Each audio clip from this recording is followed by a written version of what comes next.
오늘 나눌 하나님의 말씀의 제목은 지혜로운 삶입니다. 본문 말씀 잠언 3장 13절에서 17절 보시겠습니다.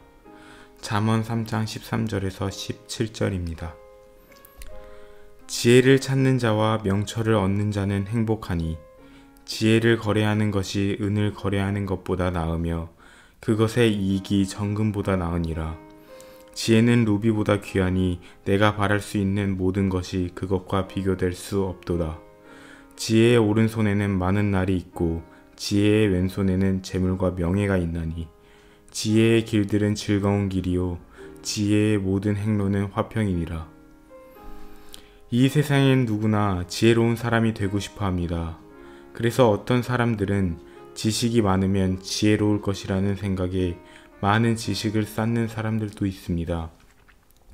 특히 인터넷을 쉽게 접할 수 있는 정보화 시대에서는 더욱더 빠르고 정확하게 자신이 원하는 지식을 아이들부터 노인들까지 손가락 하나만으로도 무수히 많은 정보들을 찾을 수 있습니다. 그런 그 많은 정보들과 지식들을 쌓으면 과연 지혜로워질까요?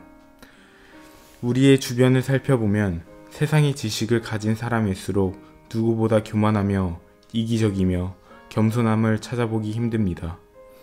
또 지식을 많이 쌓은 사람일수록 야심과 욕심이 많은 것을 볼 수 있습니다. 그리고 또 지식을 많이 쌓은 사람일수록 자신의 지식을 신뢰함으로 인해 하나님과 멀어지고 세상과 가까워지며 악을 향해 걸어가며 멸망의 길로 나아갑니다. 그렇다면 오늘 본문 말씀에서 읽은 참된 지혜는 과연 무엇일까요? 잠언 9장 10절 말씀 보시겠습니다. 주를 두려워하는 것이 지혜의 시작이요 거룩한 것들을 아는 것이 명철이니. 성경에서 말하는 참된 지혜는 정보를 통한 지식이 아니라 하나님을 두려워하는 것이 지혜의 시작이라고 말씀하시고 계십니다. 하나님을 두려워하는 자는 하나님 곧 내 안에 계시는 성령님을 알고 성령님의 말씀에 순종하는 자입니다. 성령님께서 내 안에 계시다 아는 그리스도인은 거짓되게 행할 수 없고 또한 교만할 수조차 없으며 자신이 죄를 지었을 때 양심에 찔려 성령님께 자신의 죄를 회개합니다. 그리고 하나님을 기쁘시게 하려 노력하고 하나님께서 내게 원하시는 것을 하려고 합니다. 주님께서는 이러한 자를 지혜로운 자라고 말씀하시는 것입니다. 자, 이제 지혜는 무엇인지 알았는데 10절에 나와 있는 명철은 무엇일까요? 성경은 또한 거룩한 것을 아는 것이 명철이라고 말씀하고 계십니다. 10절 말씀 제가 다시 읽겠습니다. 주를 두려워하는 것이 지혜의 시작이요 거룩한 것들을 아는 것이 명철이니. 모든 것 중에 거룩하신 분은 주 하나님밖에 없습니다. 오직 하나님만이 거룩하십니다. 우리가 읽었던 말씀에서 거룩한 것들을 아는 것이 명철이라 쓰여 있습니다. 이 말인즉슨 우리가 하나님을 알고 하나님께서 기뻐하시는 것을 아는 것이 명철입니다. 그럼 참 지혜와 명철이 무엇인지 알았으니 본문 말씀으로 돌아가서 지혜와 명철을 왜 붙들어야 하는지 알아보겠습니다. 본문 말씀 3장 13절 제가 받들어 읽겠습니다. 지혜를 찾는 자와 명철을 얻는 자는 행복하니. 13절에서 지혜와 명철을 찾고 얻는 자 곧 성령님께서 내 안에 계신 것을 믿고 주님의 음성에 귀를 기울이며 기뻐하시는 일을 알고 순종하는 참 그리스도인의 길을 걷게 된다면 주님 안에서 이제껏 느껴보지 못한 행복과 평강은 자연스레 따라올 수밖에 없습니다. 하지만 말씀처럼 신실하게 참된 그리스도인의 길을 걷는 사람이 있는 반면 온전히 하나님께 자신의 삶을 맡기지 않고 세상과 하나님 사이에서 갈팡질팡하는 사람은 행복하지 못하고 불행하며 하나님께서 주시는 참 평안을 맛보지 못하고 힘든 인생을 삽니다.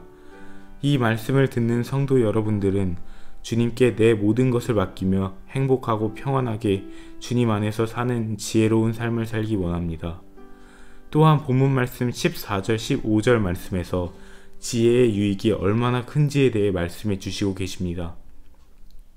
지혜를 거래하는 것이 은을 거래하는 것보다 낫고 이익이 순수한 금보다 더 나으며 루비보다 귀하고 심지어 사람이 생각하고 바랄 수 있는 모든 것과 비교될 수 없다 하십니다. 오늘 우리가 하나님의 말씀에 따라 지혜의 길을 걸을 때 그것은 누구를 위한 것일까요? 부모님을 위한 것일까요? 가족을 위한 것일까요? 아니면 하나님을 위한 것일까요? 우리가 바르고 정직하게 살면 전능자 하나님께서는 어떤 유익이 있을까요? 우리가 어리석게 죄 가운데 살면 하나님께서 어떤 손해를 보실까요? 하나님은 전지전능하신 분으로서 우리가 무엇을 하든지 이익과 손해를 당하지 않으십니다. 하나님은 완전하시며 거룩하시며 영원하신 분이십니다.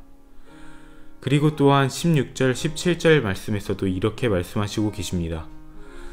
지혜의 오른손에는 많은 날이 있고 지혜의 왼손에는 재물과 명예가 있나니 지혜의 길들은 즐거운 길이요 지혜의 모든 행로는 화평이니라.